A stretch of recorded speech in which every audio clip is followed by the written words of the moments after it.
Hello, everyone. Welcome to me reading. I'm gonna be reading Emma. I'm reading Emma by Jane Austen. We're on chapter 2, which looks like a doozy. We're about to head into a ball very long anticipated ball that we were supposed to have that got postponed because Mr. Frank Churchill had to leave to take care of his aunt. So this is a long chapter, so I wanted to make this whole chapter a whole video like I usually do, but I was going to try and combine the last one and it just was going to be too much. But this article, why Jane Austen's novels are still so relevant, and I love it because it really sums it up, and she's just like some chick from Oxford. Some chick from Oxford says Jane Austen was a pioneer in fiction, breaking new ground in subject and style. She saw that everyday events in ordinary places could be the stuff of fiction. Her social range may be narrow, confined to her own rank in society, but she has a universal comic wit. Her novels are talking shops. And she wrote brilliant, natural-sounding conversation, her characters coming to life as they speak, a skill that very few novelists then or now possess. Though her stories have only slight visible structure, what Woolf called parties, picnics, and country dances, they nevertheless tap into something deep in our social and individual consciousness, regardless of our culture and life experiences. Her subjects are the behavior of parents toward children, the need to get on with neighbors, the danger and pleasures of falling in love, of making friends, and above all, the importance of discriminating between those who mean us well and those who may not. Her heroines have inner lives, represented on the page as a kind of conversation with the self. They know life's everyday frustrations and boredom. They feel the limits society places on them. Though her fiction and her ethic, her system of morals and behavior, are centered in the lives of women, her novels register the longing in each of us to grow, to change, to become other.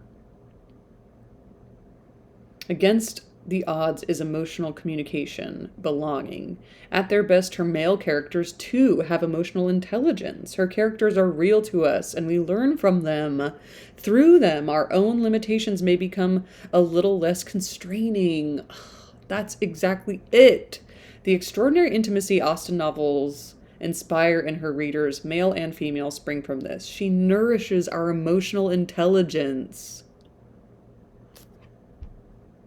That is what great literature does. Kathryn Sutherland is a professor of English and senior research fellow at St. Anne's College in Oxford. Her publications include Jane Austen's Textual Lives, Jane Austen, Writer in the World, Jane Austen's Fiction Manuscripts. Her latest book is Why Modern Manuscripts Matter. She's adorable. Look her up, check her out. Kathryn Sutherland. She's related to a Donald Sutherland. May he rest his soul in peace. That's it. She nourishes our emotional intelligence. That's incredible. This one is like the neighborhood of Highbury. I wonder if this one had another name. First Impressions was Pride and Prejudice. Eleanor, and Marianne was Sense and Sensibility. I wonder if this had different name. Okay, chapter 2 of volume 3 of Emma. No misfortune occurred again to prevent the ball. The day approached, the day arrived, and after a morning of some anxious watching, Frank Churchill, in all the certainty of his own self, reached Randalls before dinner, and everything was safe. No second meeting had there yet been between him and Emma. The room at the Crown was to witness it, but it would be better than a common meeting in a crowd. The room at the Crown was to witness it. She is giving life to a place, like a building. Talking ballrooms. Is that what she said? The article? That's beautiful. The room at the Crown was to witness it, but it would be better than a common meeting in a crowd. Mr. Weston had been so very earnest in his entreaties for her early attendance, for her arriving there as soon as possible after themselves, for the purpose of taking her opinion as to the propriety and comfort of the rooms before any other persons came, that she could not refuse him, and must therefore spend some quiet interval in the young man's company.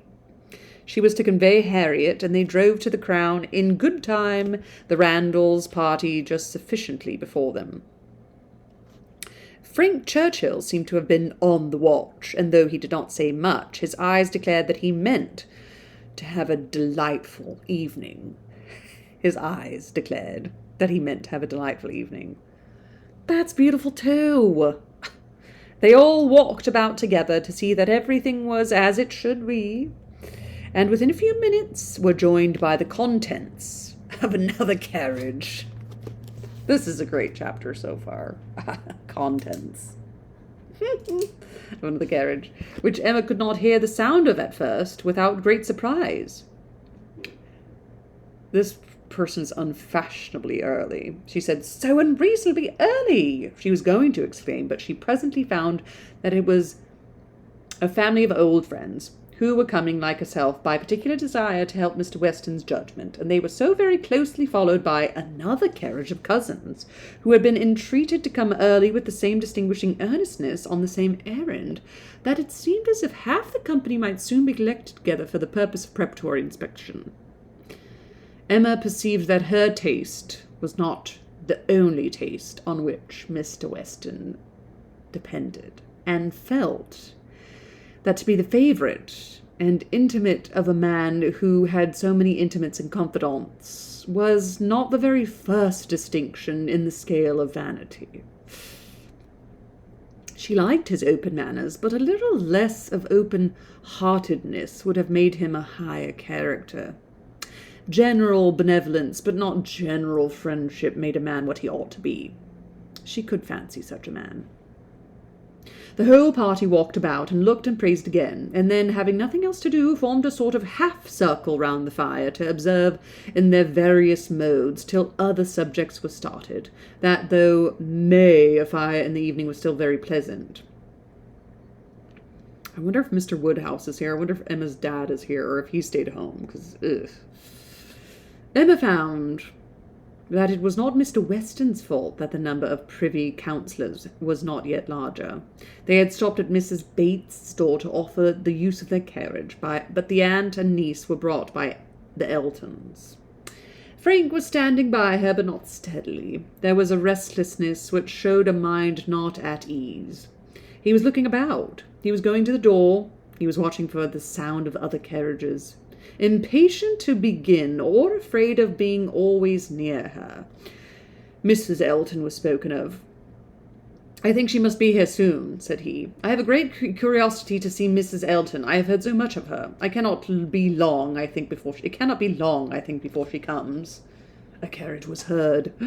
He was on the move immediately, but coming back said, I am forgetting that I am not acquainted with her. I have never seen either Mr. or Mr. Elton. I have no business to put myself forward.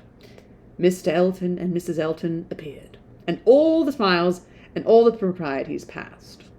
But Miss Bates and Miss Fairfax, said Mr. Weston, looking about. We thought you were to bring them.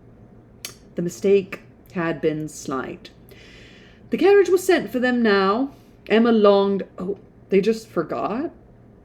The mistake had been slight. The carriage was sent for them now.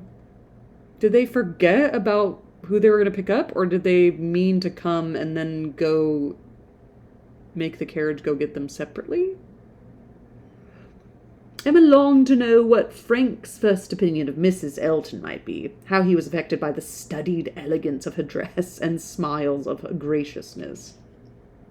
He was immediately qualifying himself to form an opinion by giving her very proper attention after the introduction passed. What did Emma always say about her? That she is elegant and very well dressed.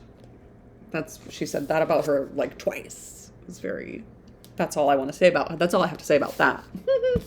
In a few minutes, the carriage returned. Somebody talked of rain.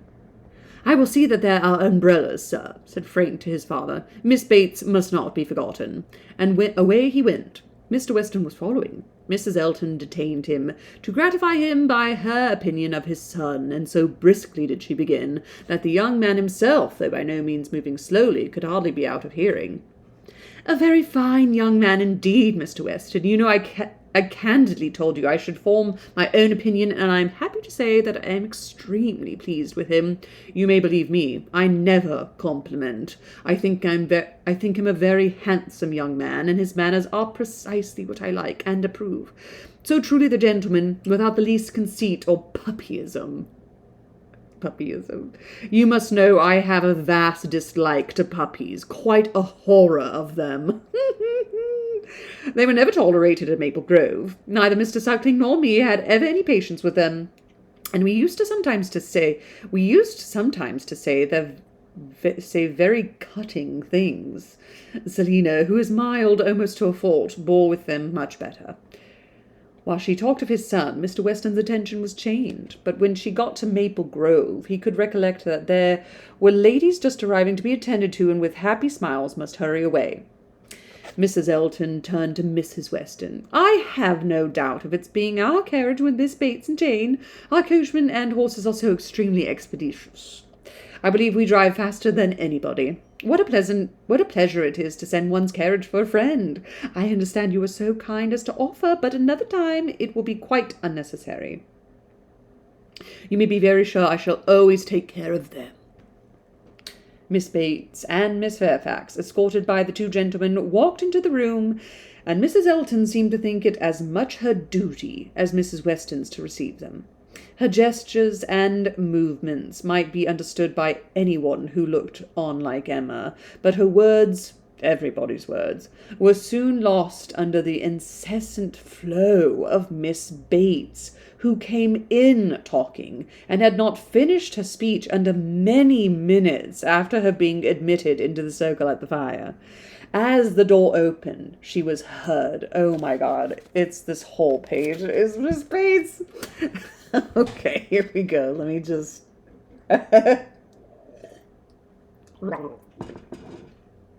Okay. She's at the door. "So very obliging of you. No rain at all, nothing to signify. I do not declare for myself. Quite thick shoes." And Jane declares, well, as soon as she was within the door, "Well, this is brilliant indeed. This is admirable, excellently contrived, upon my word. Nothing wanting. Could not have imagined it. So well lighted up. Jane, look. Did you ever see anything? Ah, Mr. Weston, you must really have had Aladdin's lamp." "Good Mrs. Stokes would not know her own room again. I saw her as I came in. She was standing in the entrance. 'Oh, Mrs. Stokes,' said I, but I had not the time for more." She was now met by Mrs. Weston. "Very well, I thank you, ma'am. I hope you are quite well. Very happy to hear it. So afraid you might have a headache. Seeing you pass by so often and knowing how much trouble you must have. Delighted to hear it indeed. Ah, dear Mrs. Elton, so obliged to you for the carriage. Excellent time. Jane and I quite ready. Did not keep the horses a moment. Most comfortable carriage. Oh, and I am sure our thanks are due to you, Mrs. Weston, on that score. Mrs. Elton had most kindly sent Jane a note, or we should have been. But two such offers in one day, never were such neighbours. I said to my mother, 'Upon my word, ma'am.' Thank you, my mother is remarkably well. Gone to Mrs. de Woodhouse's. I made her take a shawl, for the evenings are not warm. Her large new shawl, Mrs. Dixon's wedding present. So kind her to think of my mother. Bought at Weymouth, you know. Mr. Dixon's choice. They were 3 others, Jane says, which they hesitated about some time. Colonel Campbell rather preferred an olive. My dear Jane, are you sure you did not wet your feet? It was but a drop or two, but I am so afraid. But Mr. Frank Churchill was so extremely... And there was a mat to step upon. I shall never forget his extreme politeness. Oh, Mr. Frank Churchill, I must tell you my mother's spectacles have never been in fault since. The rivet never came out again. My mother often talks of your good nature, does she not, Jane? Do not we often talk of Mr. Frank Churchill? Ah, there's Miss Woodhouse. Dear Miss Woodhouse, how do you do? Very well, I thank you, quite well. This meeting is quite in fairyland. Such a transformation. Must not compliment, I know, eyeing Emma most complacently. That would be rude, upon my word, Miss Woodhouse. You do look. How do you like Jane's hair? You are a judge. She did it all herself. Quite wonderful. How she does her hair. No hairdresser from London, I think, could. Ah, Dr. Hughes, I declare, and Mrs. Hughes. Must go and speak to Dr. and Mrs. Hughes for a moment. How do you do? How do you do? Very well, I thank you. This is delightful, is it not? Where's dear Mr. Richard? Oh, there he is. Don't disturb him. Much better employed talking to the young ladies. How do you do, Mr. Richards? I saw you the other day as you rode through town, Mrs. Otway, I protest, and good Mr. Otway, and Miss Otway, and Miss Caroline, such a host of friends, and Mr. George and Mr. Arthur, how do you do? How do you all do? Quite well, I'm obliged to you. Never better. Don't I hear another carriage? Who can this be? Very likely the worthy Coles. Upon my word, this is charming to be standing about among such friends, and such noble fire. I am quite roasted. No coffee, I thank you for me. Never take coffee. Can you imagine her drinking coffee? It'd probably calm her down. A little tea, if you please, sir, by and by. No hurry. Oh, here it comes. Everything's so good.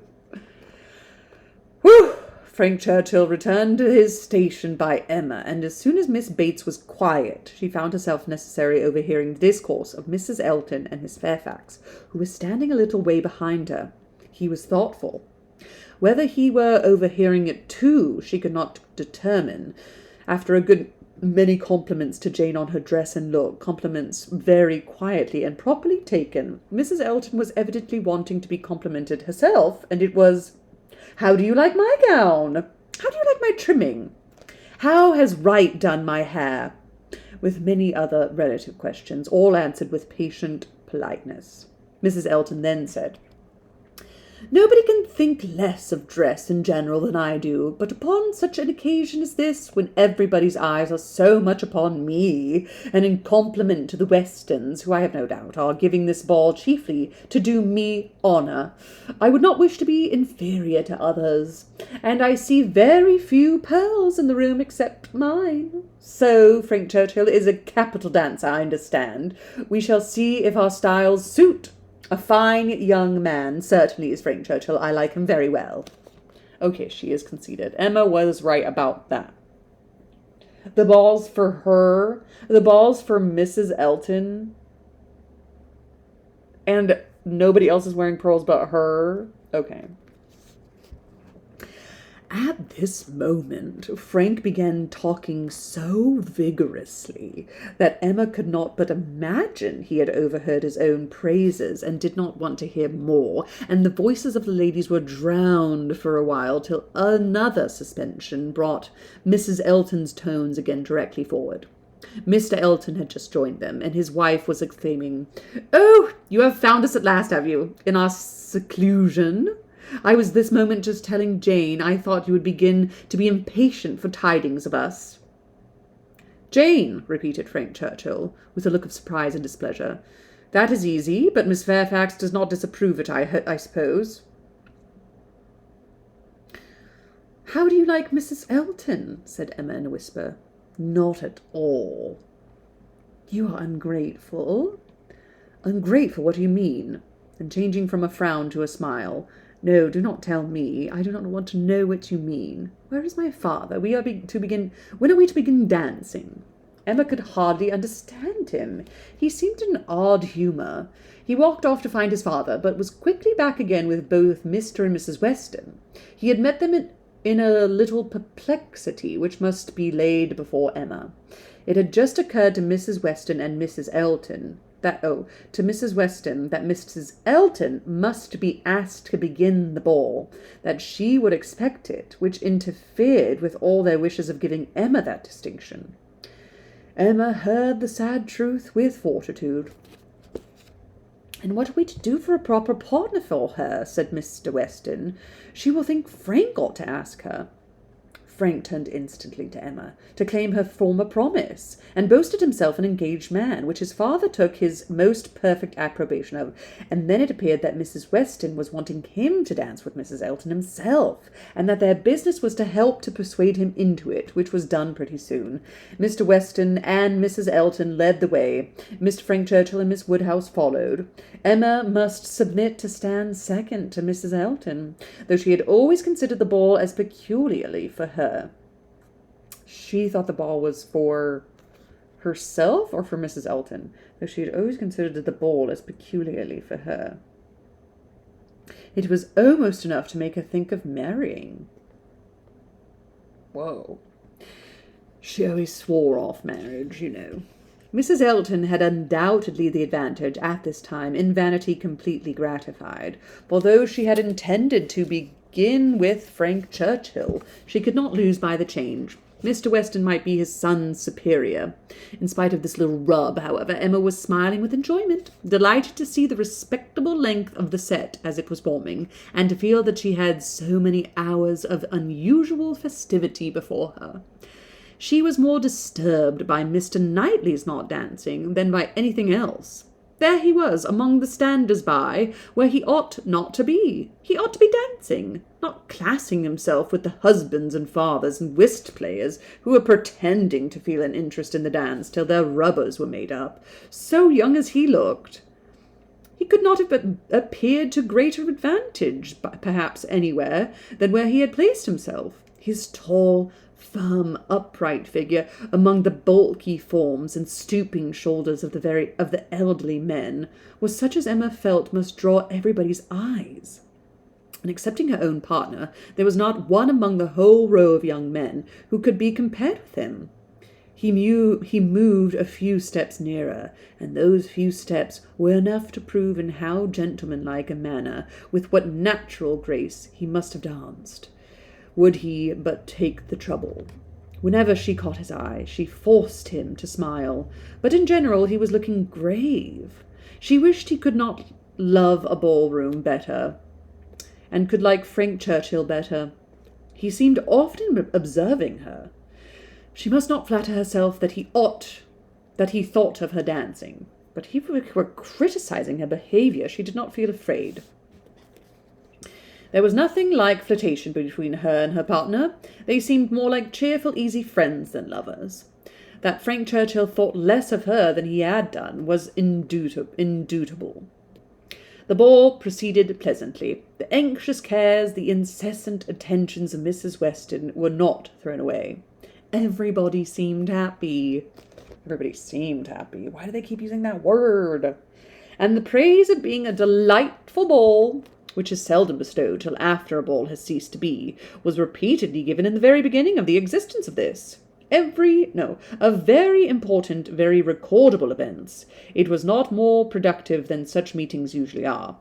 There was one, however, which Emma thought something of. The 2 last dances before supper were begun, and Harriet had no partner. Oh no, the young ladies sitting down, and so equal had been hitherto the number of dancers, that how there could be any one disengaged was a wonder. But Emma's wonder lessened soon afterwards on seeing Mr. Elton sauntering about. He would not ask Harriet to dance if it were possible to be avoided. She was sure he would not, and she was expecting him every moment to escape into the card-room. Escape, however, was not his plan. He came to the part of the room where the sitters-by were collected, spoke to some, and walked about in front of them, as if to show his liberty and his resolution of maintaining it. He did not omit being sometimes directly before Miss Smith, or speaking to those who were close to her. Emma saw it. She was not yet dancing. She was working her way up from the bottom, and had therefore leisure to look around, and by only turning her head a little she saw it all.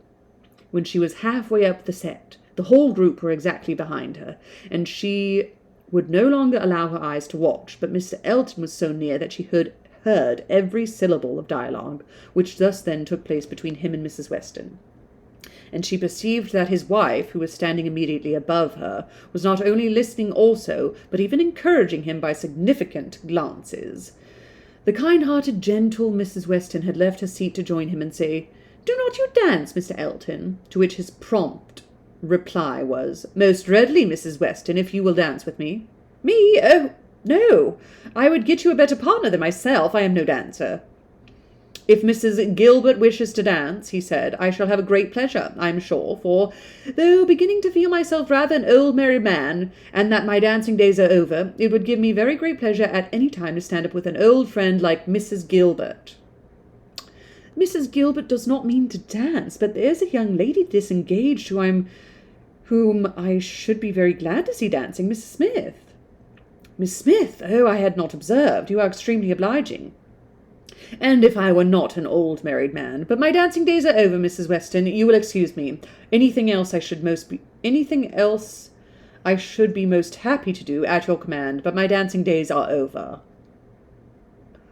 Well, Mrs. Weston said no more, and Emma could imagine with what surprise and mortification she must be returning to her seat. This was Mr. Elton, the amiable, obliging, gentle Mr. Elton. She looked round for a moment. He had joined Mr. Knightley at a little distance, and was arranging himself for settled conversation, while smiles of high glee passed between him and his wife. That is scandalous. That is Mean Girls' scandalous scandal. She would not look again. Her heart was in a glow, and she feared her face might be as hot. In another moment a happier sight caught her. Mr. Knightley leading Harriet to the set. Woo-hoo-hoo! Never had she been more surprised, seldom more delighted, than at that instant. She was all pleasure and gratitude both for Harriet and herself, and longed to be thanking him, and though too distant for speech, her countenance said much, as soon as she could catch his eye again.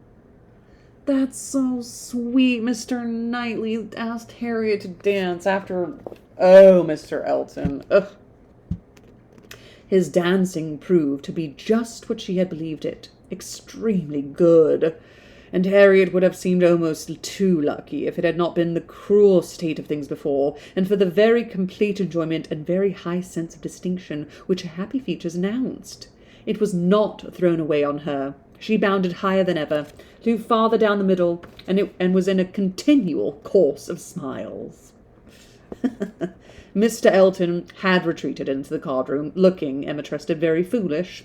She did not think he was quite so hardened as his wife, though growing very like her. She spoke some of her feelings by observing audibly to her partner, "Knightley has taken pity on poor little Miss Smith. Very good-natured, I declare."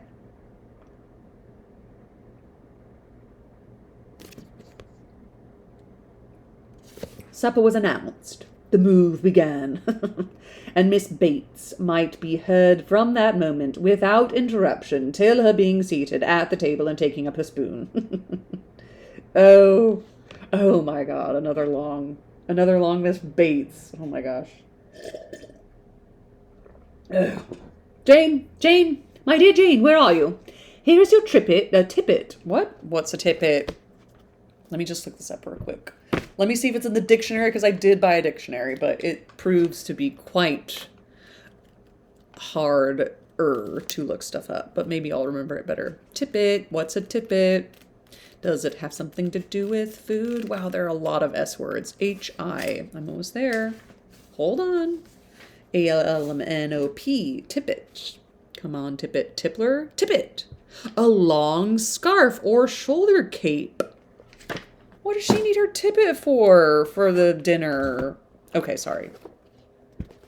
Here's your tippet. Mrs. Weston begs you to put on your tippet. She says she says she is afraid there will be draughts in the passage, though everything has been done. One door nailed up, quantities of matting. My dear Jane, indeed you must. Mr. Churchill, oh, you are too obliging. How well you put it on. So gratified. Excellent dancing indeed. Yes, my dear, I ran home, as I said I should, to help Grandmamma to bed, and got back again, and nobody missed me. I set off without saying a word, just as I told you. Grandmamma was quite well, had a charming evening with Mr. Woodhouse, a vast deal of chat and backgammon. Tea was made downstairs, biscuits and baked apples, and wine before she came away. Amazing luck in some of her throws, and she injured a great And she inquired a great deal about you, how you were amused, and who your partners were. Oh, said I shall not forestall Jane. I left her dancing with Mr. George Otway. She would love to tell you all about it herself tomorrow. Her first partner was Mr. Elton. I do not think who will ask her next. Perhaps Mr. William Cox. My dear sir, you are too obliging. Is there nobody who would rather not? Who would not rather? I am not helpless, sir, you are most kind, upon my word, Jane on one arm, on me on the other. Stop, let us stand a little back. Mrs. Elton is going. Dear Mrs. Elton, how elegant she looks. Beautiful lace. Now we all follow in her train. Quite the queen of the evening. Where we are here at the passage. 2 steps, Jane. Take care of the 2 steps. No, there is but one. Well, I was persuaded there were 2. How very odd. I was convinced there were 2, but there is but one. I never saw anything equal to the comfort and style. Candles everywhere. I was telling you of your grandmamma, Jane. There is little disappointment. The baked apples and biscuits, excellent in their way, you know, but there was a delicate fricassee of sweetbread and some asparagus brought in at first, and good Mr. Woodhouse, not thinking the asparagus quite boiled enough, set it all out again. Now there is nothing grandmamma loves better than a sweetbread and asparagus, so she was rather disappointed, but we agreed we would not speak of it to anybody for fear of its getting round to dear Miss Woodhouse, who would be so very much concerned. Well, this is brilliant. I am all amazement. Could not have supposed anything. Such elegance and profusion. I have seen nothing like it since. Well, where shall we sit? Anywhere, so that Jane is not in a draught. Where I sit is of no consequence. Oh, do you recommend this side? Well, I'm sure, Mr. Churchill. Only it seems too good. But just as you please. What you direct in this house cannot be wrong. Dear Jane, how shall we ever recollect half the dishes for grandmamma? Soup, too, bless me. I shall not be helped so soon, but it smells so excellent, and I cannot help beginning. Emma had no opportunity of speaking to Mr. Knightley till after supper, but when they were all in the ballroom again, her eyes invited him irresistibly to come to her and be thanked. He was warm in his reprobation of Mr. Elton's conduct. It had been unpardonable rudeness, and Mrs. Elton's looks also received the due share of censure. They aimed at wounding more than Harriet, said he. Emma, why is it that they are your enemies? He looked with smiling penetration, and on receiving no answer added, She ought not to be angry with you, I expect, whatever he may be. To that surmise you say nothing, of course, but confess, Emma, that you did want him to marry Harriet. I did, replied Emma, and they cannot forgive me. He shook his head, but there was a smile of indulgence with it, and he said only, I shall not scold you. I leave you to your own reflections. Can you trust me with such flatterers? Does my vain spirit ever tell me I am wrong? Not your vain spirit, but your serious spirit. If one leads you wrong, I am sure the other tells you of it. I do own myself to have been completely mistaken in Mr. Elton. There was a littleness about him which you discovered, and which I did not, and I was fully convinced of his being in love with Harriet. It was through a series of strange blunders. And in return of your acknowledging so much, I will do you the justice to say that you would have chosen for him better than he has chosen for himself. Harriet Smith has some first-rate qualities, which Mrs. Elton is totally without. An unpretending, single-minded, artless girl, infinitely to be preferred by any man of sense and taste to such a woman as Mrs. Elton. I found Harriet more conversable than I expected. Emma was extremely gratified. They were interrupted by the bustle of Mr. Weston calling on everybody to begin dancing again. Come, Miss Woodhouse, Miss Otway, Miss Fairfax, what are you all doing? Come, Emma, set your companions the example. Everybody is lazy. Everybody is asleep. I am ready, said Emma, whenever I am wanted. Whom are you going to dance with? Asked Mr. Knightley. She hesitated a moment, and then replied, With you, if you will ask me. Will you? Said he, offering his hand. Indeed I will. You have shown that you can dance, and you know we are not really so much brother and sister as to make it all that at all improper. Brother and sister? No, indeed. Oh, I am thinking of the Anya Taylor-Joy, and I don't know that man's name, but whoever played him in in the movie. That scene was kind of hot and tense. That was a hot scene. I can't make it hot because I'm not good at making stuff hot, but that was hot in the movie. Ugh. I have heard that editing is like the new, like, frontier of movie. Like, editing is the last way to make a good movie. And that seems true because the editing of that movie where you just like zoom in on their faces and it just makes so much tension. Wow. We haven't even finished the ball, huh? But that was rotten. What happened to Harriet, and so nice what Mr. Knightley did. There is nothing worse than like public scorning of people where you're like, you're not even that cool. Like, Harriet's way cooler. Get over yourselves. Oof. Wow. Well, Jane Austen certainly is making us feel a lot in these chapters and in this book. There's so much feeling going on. Ugh. Happy reading to us all, and to all a good night, and ta-ta.